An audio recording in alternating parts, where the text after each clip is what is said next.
আসসালামু আলাইকুম। আজকে আপনাদের দেখাবো লেবু গাছে কিভাবে গুটি কলম করা যায়। একটি সুস্থ এবং রোগমুক্ত ডাল বেছে নিন।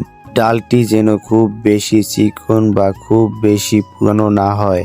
1 বছর বয়সী পেন্সিল সমান মোটা ডাল গুটি কলমের জন্য সবচেয়ে ভালো। চাকু দিয়ে ডালের একটি নির্দিষ্ট অংশ গোল আকারে কাটা হচ্ছে। এবার ডালের একটি ডাঁটের নিচে প্রায় 1 থেকে 2 ইঞ্চি পরিমাণ জায়গায় গোল করে ছালটি ছাড়িয়ে নিন। খেয়াল রাখবেন যেন ভিতরে সাদা কাঠালো অংশটি ক্ষতিগ্রস্ত না হয়। ছাল ছাড়ানোর পর ভিতরে পিচ্ছিল আবরণটি চাকু দিয়ে হালকা করে ঘেঁষে পরিষ্কার করে দিন। এতে শিকড় দ্রুত গজাবে। এবার আগে থেকে তৈরি করে রাখা ভেজা কোকোপিট ডালের কাটা অংশে ভালোভাবে চারপাশ দিয়ে লাগিয়ে দিন। এবার একটি পলি দিয়ে কোকোপিটটা ঢেকে দিন যাতে বাতাস ঢুকতে না পারে। পলিথিনে 2 মাথা রশি দিয়ে শক্ত করে বেঁধে দিন।